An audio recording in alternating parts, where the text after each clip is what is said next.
Toby's voice. The morning sun broke over the meadow, turning the heavy dew into a carpet of scattered diamonds. High in the branches of the ancient oak, the robin puffed her chest and let out a clear, sharp tweet that cut through the cool air. On the fence line, the finch responded with a rapid chirp, while the sparrow wove a rhythmic cheep into the mix. Toby, the turtle, shifted his weight, digging his claws into the stone to find a better vantage point.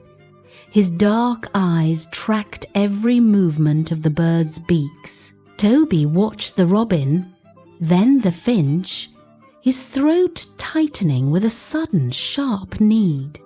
He did not want to be a silent spectator anymore. He leaned forward, his neck extended, watching the birds with an intensity that made the rest of the meadow fade away. He was waiting for the right moment.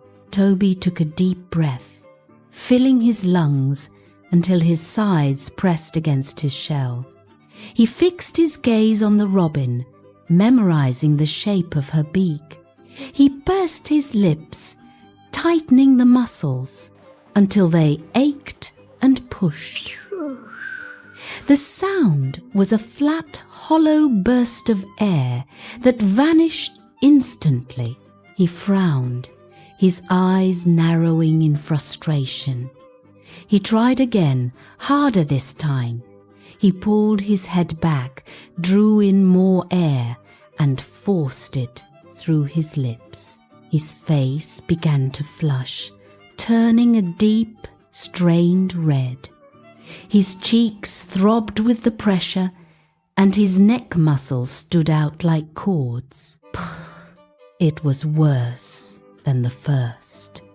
The sound lacked any pitch, any melody, any life.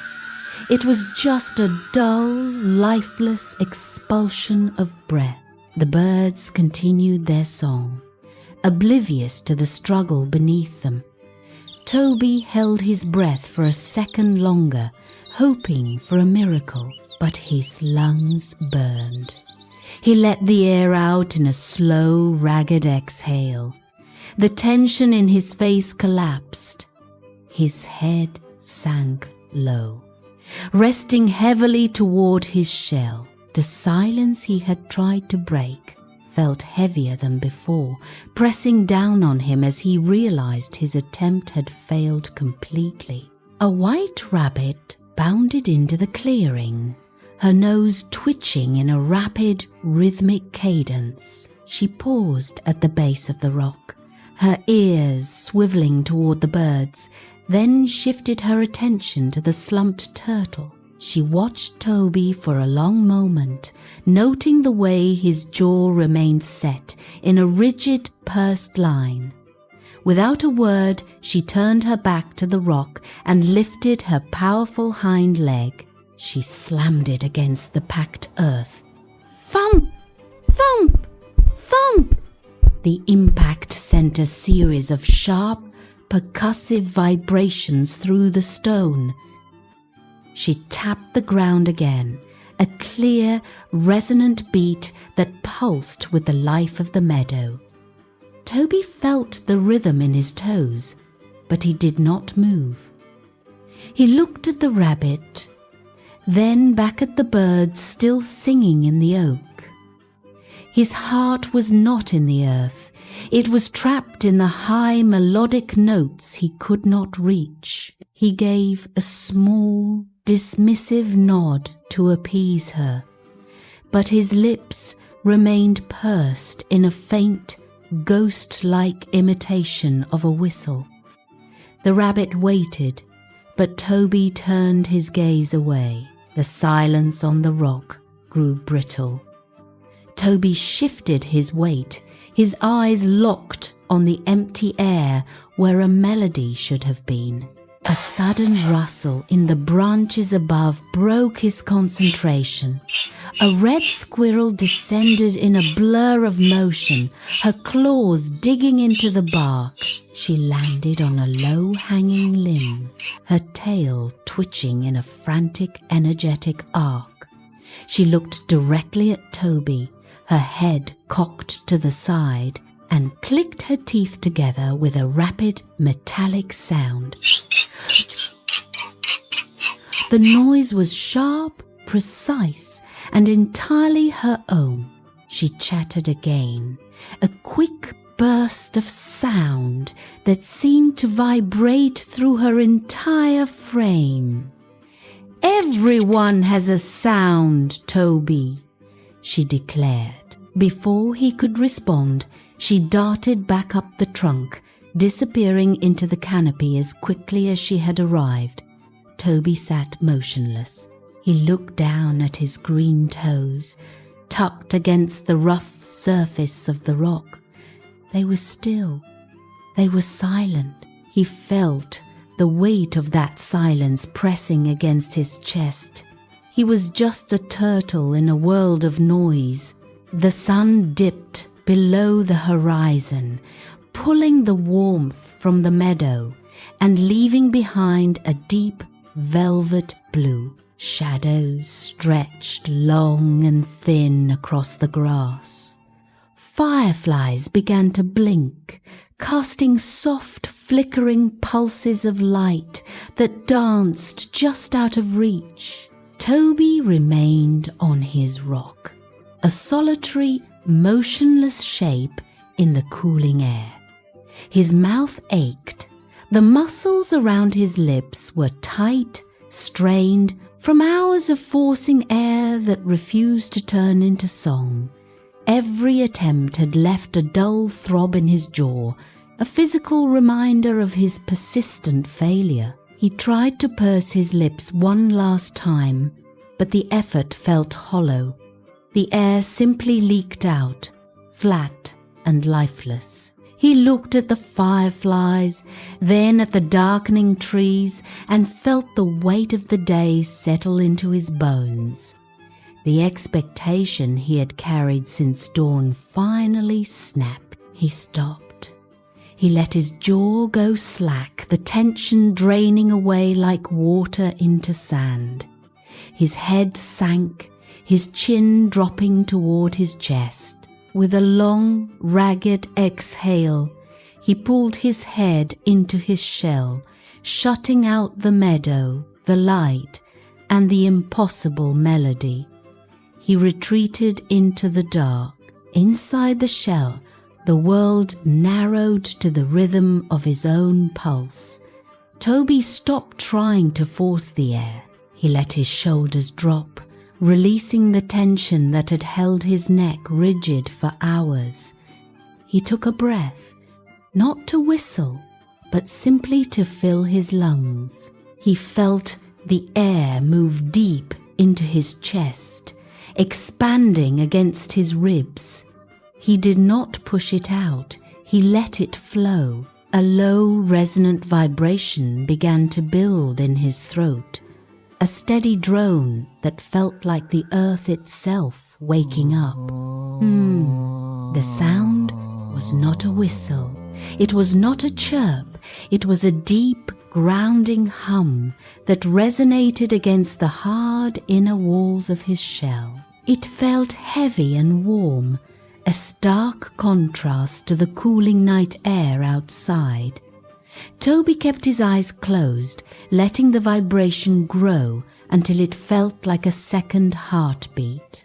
Outside on the branch, the robin had been settling in for the night. The sound caught her mid-movement. She froze, her head snapping toward the rock. With a quick flutter of wings, she dove from the oak, landing silently on the edge of the rock. She stared at the shell, her eyes wide, waiting for the sound to come again. The robin let out a soft, melodic note that spiraled into the night air. It did not clash with the turtle's hum. It wove through the vibration like a ribbon of light. Toby felt the sound ripple against his shell, a warm invitation that pulled him further into the rhythm. From the fence, the finch caught the cue. A rapid, precise chirp cut through the darkness, landing perfectly in the space between the hums. The sparrow followed, adding a rhythmic cheep that acted as a heartbeat. The air in the meadow began to hum with them. Down in the grass, the crickets sensed the shift. They began a steady, rhythmic scraping that filled the gaps, turning the individual sounds into a seamless, complex texture. It was no longer a collection of noises. It was a beautiful symphony. The sound waves bounced off the trees and rolled across the dew-dampened grass, vibrating with a power that Toby had never imagined. He could not keep his eyes closed any longer. He blinked, the world coming into focus through the soft, shifting light of the fireflies. The robin fluttered closer, landing inches from his nose. She tilted her head, her voice dropping to a gentle, clear tone. "We have been waiting for your part of the song," she said. The words settled into him, deeper than any sound he had ever heard. The weight of his past silence, the frustration of his failed whistles, and the sting of feeling small, it all dissolved. He was not a broken bird or a failed rabbit. He was the anchor. He looked at his green toes, then back at the birds, and for the first time, he did not feel the need to hide. The next morning, the sun rose over the meadow, but Toby did not look at the birds with envy. He did not purse his lips to mimic their sharp, high-pitched calls. He climbed onto his flat rock, settled his weight, and closed his eyes. He let his muscles go limp, allowing the air to move through his chest without force. A low, grounding vibration began to rise from within him. It was steady, thick, and constant. The robin, the finch, and the sparrow arrived as the light touched the dew, but they did not wait for him to start. They took their places, weaving their melodies into the foundation of his hum. Toby sat perfectly still, his eyes shut, his chest rising and falling with the rhythm of the earth. He was the center of the concert. He was the anchor. The meadow was no longer a place of silence for him, but a canvas of sound where he finally belonged.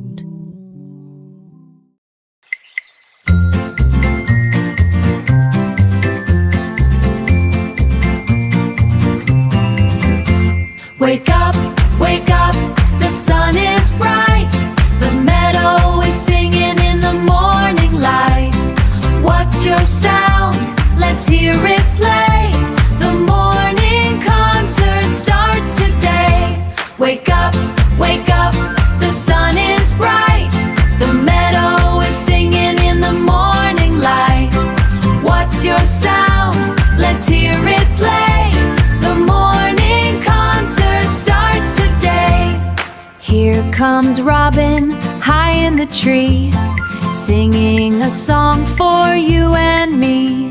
She opens her beak and sings so sweet. Tweet, tweet, tweet, tweet, tweet, tweet.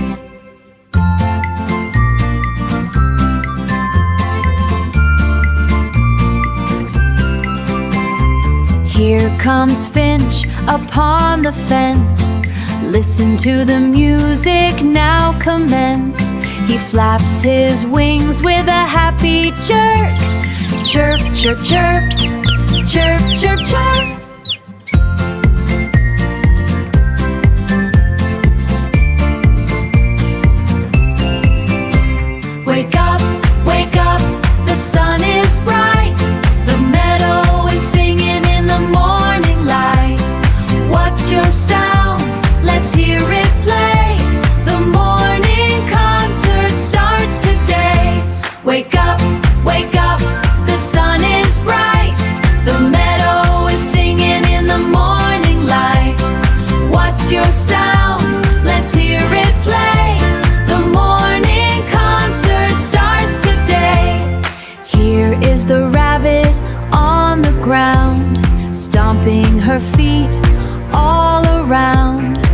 Watch her jump and watch her bump. Thump, thump, thump, thump, thump, thump. Here is the squirrel, busy and quick, holding a nut and holding a stick, wiggling her tail.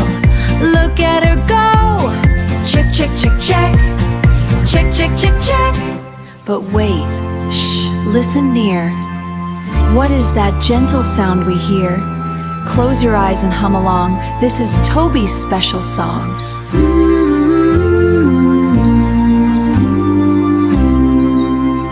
He doesn't tweet, he doesn't cheat, with Toby's hum so warm and deep. The morning concert is the best. Hooray! Thank you for watching. Don't forget to subscribe and tap the little bell so you won't miss our next story. Bye-bye.